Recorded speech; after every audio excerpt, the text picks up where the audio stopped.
지금은 포르투갈의 수도이지만 한때 스페인령에 속해 있는 리스본은 아름다운 항구 도시입니다. 그런데 이 항구 도시 리스본의 해안 마지막 끝나는 지점에 큰 암석바위가 하나 있는데 그 암석바위에는 이런 글들이 새겨져 있었다고 해요. There is nothing behind. 이 너머에는 아무것도 없습니다. 바로 여기가 끝입니다. 이 너머에는 더 이상 아무것도 없습니다. 그런데 1492년에 한 사나이가 이 암석바위에 새겨진 글 밑에 이런 글을 다시 새겨 넣음으로 일련의 사람들을 이끌고 한 배에 올라탔다고 해요. 그 청년이 바로 그 글 밑에 새긴 새로운 글은 바로 이것이었습니다. 여러분, 이 바위에 새겨진 말은 사실이 아닙니다. 여기는 끝이 아닙니다. 이 너머에는 위대한 또 하나의 희망의 세계가 있습니다. 바로 이 사나이의 이름은 크리스토퍼 콜럼버스, 바로 아메리카 신대륙을 발견한 사람이었습니다. 15세기 말 유럽 남부에 두 차례에 걸친 커다란 지진이 일어나고 콜레라와 흑사병인 페스트를 겪으면서 모든 유럽인들은 깊은 절망 속에 주저앉아 버렸지만 바로 이때 그 절망을 거부하고 희망의 항해를 위해 배를 출항시킨 사람이 바로 이 콜럼버스였다는 것이죠. 절망의 세대 한복판에서 희망을 노래했던 사람. 그런데 우리는 오늘 또 한 부류의 사람들이 고난과 역경과 환난 속에서 희망의 노래, 소망의 노래를 부르는 것을 우리는 듣게 돼요. 주 64년 7월 19일 로마에는 큰 화재가 일어나면서 로마시의 대부분이 전소되는 엄청난 사건이 일어났어요. 그러자 시민들 사이에는 술에 취한 네로 황제가 자신의 시흥을 돋구기 위해서 로마에 방화했다고 하는 소문이 급속하게 퍼져나갑니다.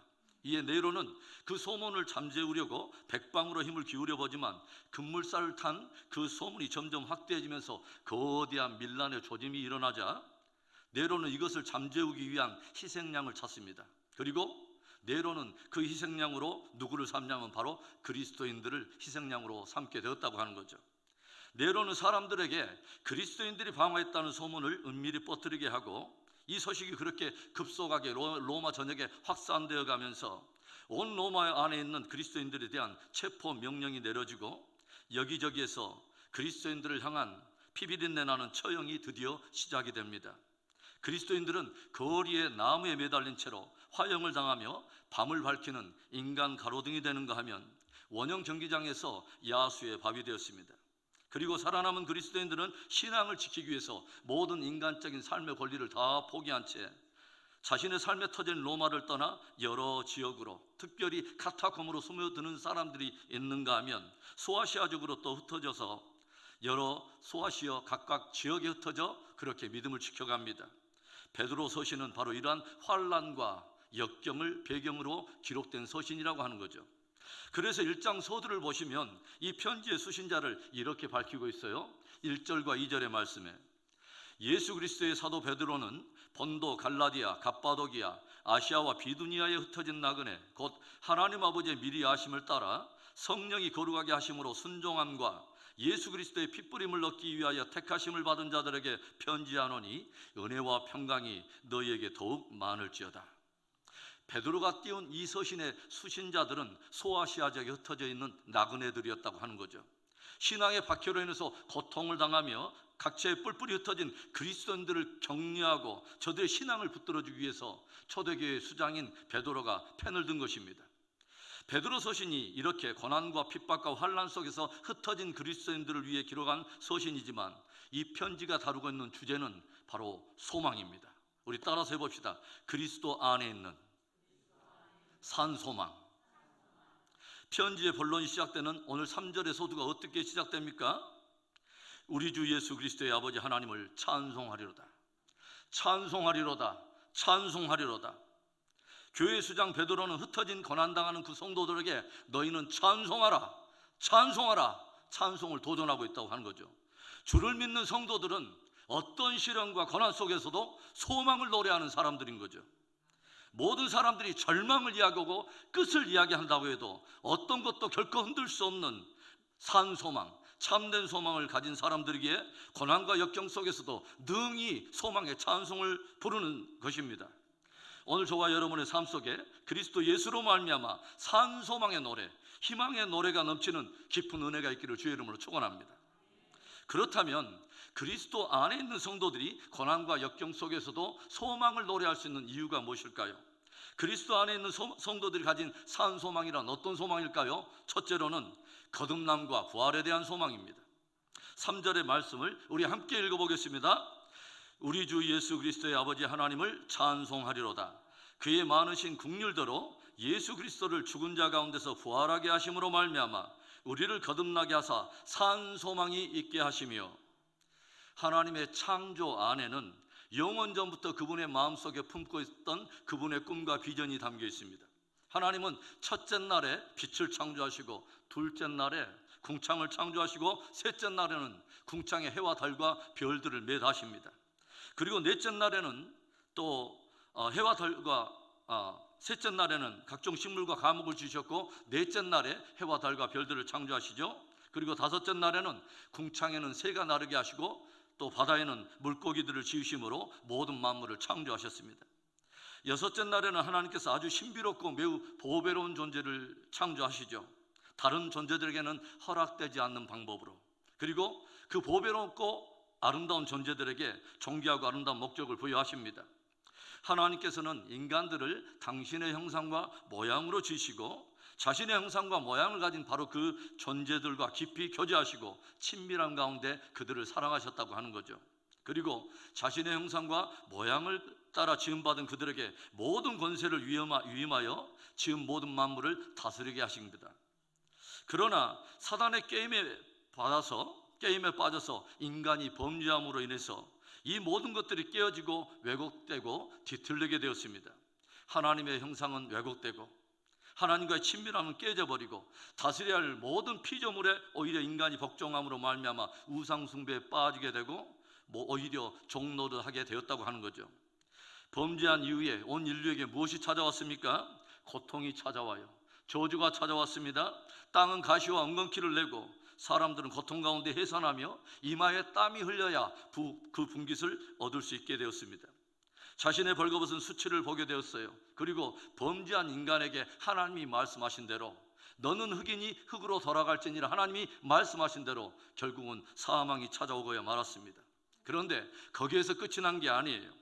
한 번 죽는 것은 사람에게 정하신 것이요 그 후에는 심판이 있으리라 말씀하신 것처럼 범죄한 인류는 이제 더 이상 아무런 소망이 없이 영원한 심판과 형벌 아래 놓이게 되었다고 하는 것입니다. 이제 인간 편에서 구원을 얻기 위해서 구원을 위해 할 것은 더 이상 아무것도 없었습니다. 만일 이 절망적인 상황 속에서 인간에게 구원의 길이 열린다면 그것은 철저하게 인간 편에서 시작된 것이 아니라 하나님 편에서만 와야 했다고 하는 거죠. 그리고 만일 이 절망적인 상황 속에 있는 인간들에게 하나님으로부터 구원의 길이 열렸다면 그것은 진짜 죄인을 향한 하나님의 사랑이요 은혜일 수밖에 없었다고 하는 것입니다. 그런데 이 절망적인 상황에서 우리는 성경을 통해서 놀라운 은혜, 놀라운 사랑을 봅니다. 먼저는 죄인을 찾아오신 하나님입니다. 범죄하여 자신의 수치를 보며 스스로 하나님의 낯을 피하여 숨어버린 아담과 하와를 하나님 먼저 찾아오시고 부르셨다고 하는 것이죠. 아담아, 내가 어디 있느냐? 참으로 놀라운 은혜요, 놀라운 사랑인 거죠. 이 절망적인 상황에서 우리가 보게 되는 또 하나의 놀라운 모습은 죄와 허물을 가리우시는 하나님의 사랑입니다. 범죄하여 드러난 자신의 수치와 허물을 가리려고 인간들은 무화과 잎을 따다가 자신의 수치를 가리울 그런 치마를 만들었지만 하나님께서는 보다 영구한 가죽옷을 지어 입혀서 그들의 수치를 가려주셨다고 하는 것입니다. 인간의 허물과 수치를 가리기 위해 한 동물의 생명을 희생하신 하나님, 무엇을 보여주는 것입니까? 동물의 희생을 통해서 인간의 허물이 가려진다. 동물의 피가, 속죄의 피가 인간의 죄를 속하는 능력이 있다. 복음의 그림자를 우리에게 보여주고 있다고 하는 거죠. 그리고 바로 이때 하나님께서 선포하신 놀라운 복음 하나가 더 있습니다. 바로 창세기 3장 15절의 말씀인데요, 내가 너로 여자와 원수가 되게 하고 내 후손도 여자의 후손과 원수가 되게 하리니 여자의 후손은 내 머리를 상하게 할 것이요 너는 그의 발꿈치를 상하게 할 것이니라 하시고, 범죄한 인간에게 주신 하나님께로부터는 가장 위대하고 가장 축복된 은혜, 가장 위대한 복음이 무엇입니까? 여자의 후손이 이 땅 가운데 온다는 것입니다. 사단의 머리를 깨버리고 사단의 모든 권세를 깨버리고 온 인류를 다시 하나님 앞에 회복하여 생명으로 일으켜 세울 바로 그 존재가 온다고 하는 거죠. 그리고 마침내 하나님께서 계획하신 때가 찼을 때 하나님께로부터 보내심을 받은 바로 그분이 육체를 입고 말 그대로 여자의 후손으로 이 땅 가운데 오셨습니다. 그리고 수많은 선지자들 통해서 성경에 예언한 것처럼 그분은 이 땅에 오셔서 창세로부터 온 인류가 범했던 그 모든 인류의 죄를 속하기 위해 십자가의 화목제물로 당신을 내어주셨습니다. 그분이 누구입니까? 바로 범죄한 인간을 먼저 찾아오신 하나님, 인간에게 가죽옷을 지어 그 수치와 허물을 가려주기 위해 하나님께서 잡으신 진짜 하나님의 어린 양, 그리고 사단의 머리를 짓밟아 버리려고 여인의 후손으로 하나님께서 보내신 예수 그리스도, 우리의 주님이십니다. 범죄한 인간의 죄를 속죄하기 위해 자기의 아들을 내어주신 하나님은 이제 역사 속에 또 하나의 놀라운 사건을 일으키시는데, 그것은 바로 죽은 자가 다시 살아나는 부활이라고 하는 엄청난 사건입니다.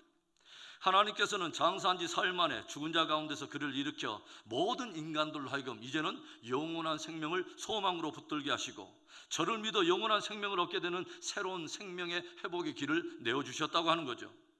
예수님의 부활이 무엇을 의미하는 것입니까? 부활은 온 인류를 그동안 사로잡고 있었던 사망의 권세, 죄악의 권세가 깨져버린 것을 말하는 것입니다. 인류에게 들어져 있던 심판의 저주가 깨져버렸음을 증거하고 있는 것입니다.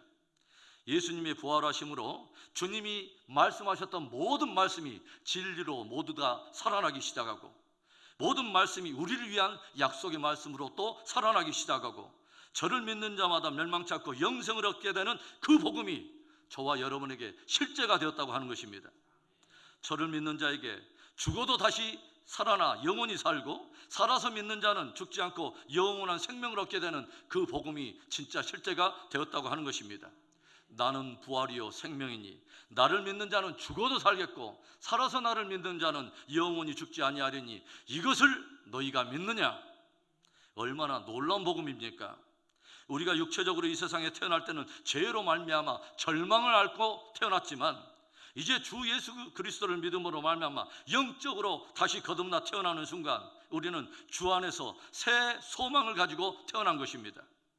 그리스도 예수 안에서 하나님의 자녀가 된 성도들은 하나님의 영원하심과 같이 영원한 생명을 누리게 되고, 주님의 강림하신 날에 주님이 부활하신 것처럼 우리도 부활하여 영원한 안식에 들어가게 되는 것입니다. 동굴의 끝은 막혀 있지만 터널의 끝은 뚫려 있는 것입니다. 동굴은 영원한 어둠이지만 터널은 그 끝에 빛이 있고 길이 있는 것입니다. 초대교회들을 그렇게 핍박하던 사람들, 그들을 비난하고 조롱하던 많은 사람들은 원형 경기장에서 사자의 밥이 되어서 사지가 찢겨나가는 바로 그 고통 가운데서도 성도들에게서 놀라운 소리를 듣게 됩니다. 저들의 얼굴에 평안이 깃들고 저들의 입술에서 끊임없이 흘러나오는 찬송 소리를 들은 것입니다.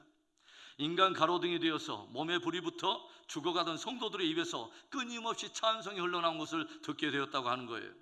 지하 카타콤으로 들어가고 온 사방으로 흩어지던 초대 성도들의 입에서 멈추지 않는 찬송의 소리들이 있더라고 하는 거죠. 초대 성도들이 그 고난과 역경, 거센 핍박 속에서도 찬송할 수 있었던 이유가 무엇입니까? 예수 그리스도 안에서 거듭남과 부활에 대한 산소망을 가지고 있었기 때문이라는 거죠. 오늘도 믿음의 길 걸으며 여러 고난과 역경을 만날 때에 여러분은 어떻게 반응하십니까? 예수 그리스도 안에 있는 그 부활의 산소망을 가지고 찬송하며 믿음에 전진하며 끝까지 신앙 승리하는 복된 저와 여러분 되기를 축원합니다. 그리스도 안에 있는 성도들이 고난 속에서도 소망의 노래를 부를 수 있는 이유, 성도들이 그리스도 예수 안에 있는 가지고 있는 산소망은 무엇입니까? 둘째로는 하늘에 있는 영원한 기업에 대한 소망입니다. 베드로전서 1장 4절의 말씀, 썩지 않고 더럽지 않고 쇠하지 아니하는 유업을 있게 하시나니 곧 너희를 위하여 하늘에 간직하신 것이라. 오늘날 격동하는 시대 가운데 기업이나 사업을 경영하고 운영하고 있는 많은 사람들은 하루를 예측할 수 없는 불투명한 경제를 실제로 굉장히 심각하게 체감하고 있습니다. 한 세기 전만 해도 그처럼 견고해 보이던 경제가 흔들리기 시작하고 도저히 무너지지 않을 것 같은 그런 기업들이 한순간에 어느덧 흔들리고 무너지고 사라지더라고 하는 것이죠. 그러나 그 흔들리는 세상 속에서 비록 나그네처럼 오늘을 살아가고 있지만 고난과 역경 속에서도 믿음을 가지고 살아가는 성도들에게는 흔들리지 않는, 세상의 어떤 것도 흔들릴 수 없는 견고하고도 영원한 하늘의 기업이 있다고 하는 것이죠. 그 수많은 믿음의 선배들이 그 영원한 기업을 바라보며 이 땅에서 희망의 찬송을 부르며 나그네 삶을 살았던 것입니다.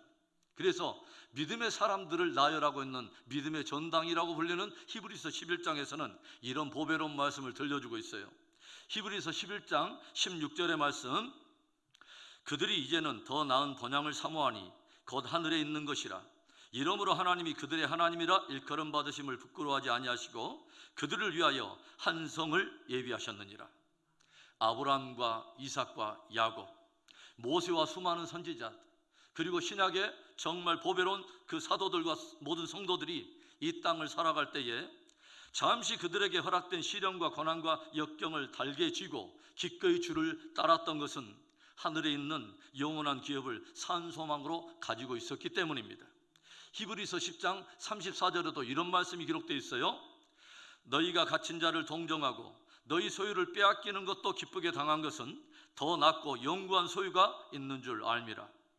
초대 성도들이 신앙을 지키기 위해서 자기들의 삶의 터전을 다 빼앗기고 자기들이 가졌던 기업을 다 빼앗길 때도 저들 안에 오히려 커다랗게 기뻐할 수 있었던 것은 더 낫고 더 영구한 기업이 하늘에 있다는 것을 확신했다고 하는 거죠. 여러분 기억하십시오. 참된 그리스도인이 되었다는 것은 바라고 소망하는 비전과 가치관이 달라졌다는 것을 말하는 것입니다. 이 땅에 있는 것들이 아니라 하늘에 있는 것을 바라보고 영혼에 대해서 눈이 열렸다고 하는 거죠. 그래서 바울은 도전하는 것이죠. 너희가 그리스도 예수 안에서 함께 살리심을 받았으면 이제는 위의 것을 찾으라. 우리나라가 오늘날에는 세계 다른 나라들도 무시할 수 없을 정도의 강력한 경제력을 갖게 되었지만 1962년만 해도 1인당 GNP 180불로서 방글라데시의 지원을 받던 나라였어요. 그런데 우리나라의 1800년대 후반의 생활과 경제는 얼마나 더 비참하고 얼마나 더 빈곤했을지 여러분 상상이 가십니까? 그런데요, 그때만 해도 미국은 상당히 잘 사는 나라였어요. 상당한 경제력을 가지고 있는 나라였다는 거죠. 그런데 그때에 그런 자신들의 풍요한 나라, 자신들의 풍요한 삶의 터전을 뒤로하고 조선이라고 하는 알려지지 않는 동방의 운둔의 나라에 마음을 두고 생명을 걸고 찾아온 사람들이 있었습니다. 수많은 선교사들이 참으로 가난하고 헐벗은 조선 땅을 찾아와서 자신의 평생의 삶을 기꺼이 헌신하고 희생하며 모진 핍박을 받으며 복음을 전했다는 것이죠. 경기도 양화진에 가보면 선교사들의 무덤이 있는데 모든 선교사들의 발걸음을 멈추게 하는 한 싱글 여자 선교사의 묘비에 이런 글이 새겨져 있습니다. 만일 하나님께서 나에게 1000개의 생명을 다시 주신다면 그 하나하나의 생명을 아낌없이 내가 사랑하는 조선을 위해 바치리라. 그곳 양화진에는 커다란 어른들의 무덤도 있지만 작은 아이들의 무덤도 있습니다. 그런데 가장 사람들의 마음을 뭉클하게 만들고 가슴 시리게 만들고 안타깝게 만드는 한 그 묘비에는 이런 기록이 있어요. 그 아이의 조용히 그 묘비에 새겨진 기록을 보니까 태어난 날과 죽은 날이 같은 한 아이의 무덤입니다. 부모의 뱃속에 있다가 낯선 땅에서 태어나자마자 죽은 것입니다. 그 수많은 선교사들이 낯선 조선 땅에서 모든 희생을 치러가며 자녀들의 생명까지 희생을 치러가며 복음을 증거하는 일에 모든 것을 다 쏟아할 수 있었던 그 이유는 하늘에 있는 영원한 기업을 소망으로 가지고 있었기 때문이라고 하는 것이죠. 보다 커다란 영광을 가진 자는 작은 것에 연연하지 않고 기꺼이 모든 것을 치를 수 있는 것입니다. 사람이라고 하는 헬라의 원어적 개념을 보니까요, 안드로포스 이 단어는 위를 바라는 존재, 위를 바라보는 존재라고 하는 뜻을 가지고 있어요. 하늘을 바라보는 존재가 사람입니다. 영혼을 바라보는 존재가 사람인 것입니다. 하늘의 소망을 두고서 복음에 헌신하다가 그의 소원대로 강단에서 설교하며 마지막 생을 마쳤던 에드워드 모트라고 하는 이 목사님이 계시는데, 그분이 작시한 바로 찬송이 찬송가 488장인데 3절과 4절 가사에는 이런 가사를 수록하고 있어요. 세상에 믿던 모든 것 끊어질 그날 되어도 구주의 언약 믿사와 내 소망 더욱 크리라. 바라던 천국 올라가 하나님 앞에 배울 때 구주의 의를 힘입어 어여시 바로 서리라. 주 나의 반석이시니 그 위에 내가 서리라. 그 위에 내가 서리라. 예수 그리스도를 믿는 저와 여러분에게는 하늘에 썩지 않고 쇠하지 않는 영원한 기업이 있습니다.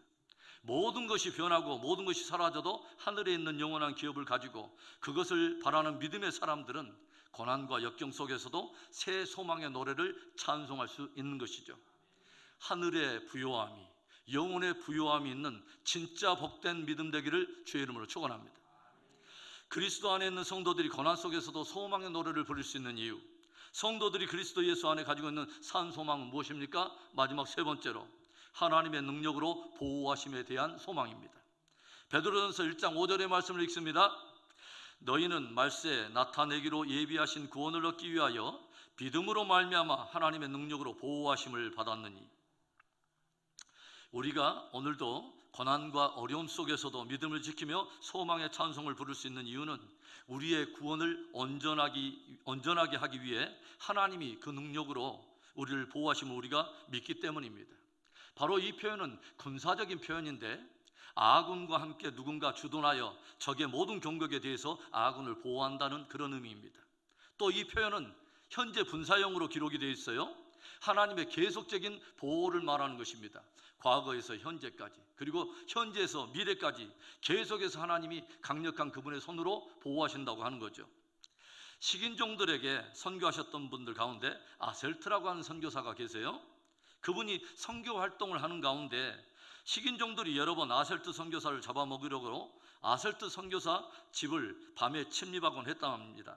그런데 밤중에 찾아갈 때마다 대문 앞에서 누군가 창과 칼을 가지고 그 집을 지키고 있는 거예요. 낮에는 아무도 없는 것 같은데 밤에 조용히 그 집으로 들어가려고 하면은 항상 그 사람이 창칼을 가지고 무섭게 그 집을 호위하고 있더라고 하는 거죠. 그래서 식인종들은 무서워 떨다가 그냥 가고, 또 그 다음 밤에도 그렇게 시도했다가 아무런 소득 없이 그냥 되돌아가곤 했다는 거죠. 그러다가 이상하다고 생각한 식인종들은 마침내 아셀트 선교사를 찾아가서 다그치며 묻습니다. 밤에 너의 집에 누군가가 칼과 창을 가지고 들고서 너희 가정을 지키고 있던데 그들이 누구냐? 그가 누구냐?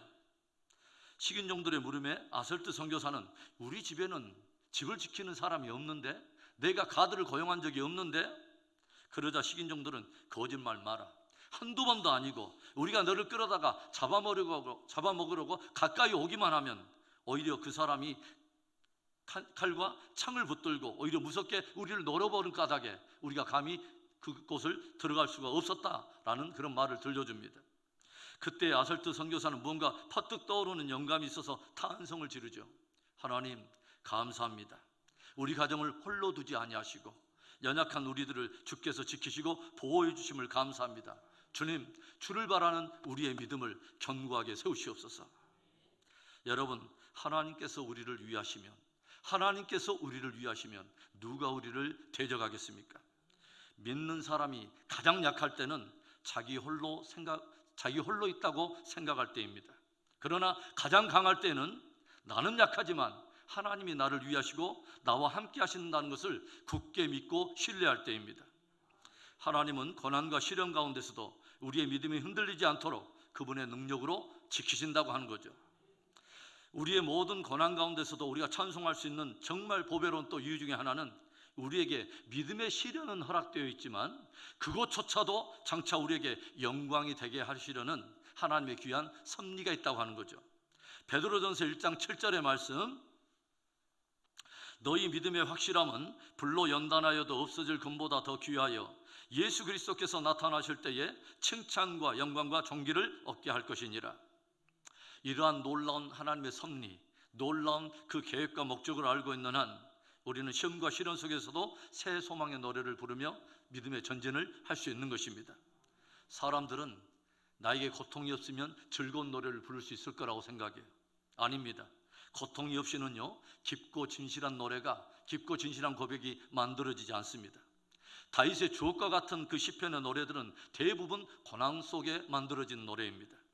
고난 속에서 저 영혼 깊이에서 흘러나온 그런 고백들이기 때문에 우리에게도 깊은 감동이 되고 우리에게 심금을 울리는 것입니다.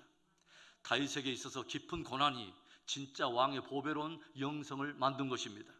여러분, 성도들에게도 누구에게나 믿음의 시련은 찾아와요. 그러나 그것이 정금 같은 믿음을 빚어내고 또 그 고난을 통해서 주님이 오실 때 우리로 하여금 그 모든 것들이 칭찬과 영광과 존귀가 되게 하려는 하나님의 선한 섭리가 있다고 하는 것을 믿을 수 있기를 바랍니다. 오늘 우리 가운데 혹 믿음의 시련이 있는 분들이 계시지 않습니까? 오히려 기뻐하시기 바랍니다. 오히려 찬송할 수 있기 바랍니다. 그것이 주님 오실 때에 여러분이 주님 앞에 받게 될 자랑이 되고 면류관이 될 줄로 믿습니다. 피바람이 부는 네로치아의 박해 현장에서 지하 카타콤에서 믿음을 지키고 흩어진 나그네가 되어서 믿음을 지키고 있는 성도들 향해, 그리고 살아가는 세기는 다르지만 오늘도 믿음을 지키기 위해 기꺼이 고난과 역경을 달개지고 가는 성도들에게 사도 베드로를 통해서 주님은 이런 위대한 복음을 들려주세요. 나의 능력으로 내가 너희와 함께하리라. 나의 능력으로 너희를 지키며 그날에 너희로 영광을 얻게 하리라. 사랑하는 성도 여러분, 저와 여러분 오늘 무엇을 소망하고 계십니까? 그리고 그 소망 과연 견고한 소망입니까? 그 무엇도 흔들 수 없는, 진짜 흔들리지 않는 영원한 소망이 맞습니까? 참된 소망은 오직 예수 그리스도 안에만 있습니다. 그리스도 안에서 거듭남과 부활의 소망을 가지고 그리스도 안에서 하늘에 있는 영원한 기업에 대한 소망을 견고히 세우고 그리스도 예수 안에서 하나님의 능력으로 끝까지 우리를 보호하심으로 승리케 하실 것을 굳게 확신하며 오늘도 주신 십자가 달개지고 새 소망에 찬송 부르며 끝까지 승리하는 저와 여러분 우리 믿음의 공동체 되기를 주님의 이름으로 축원합니다.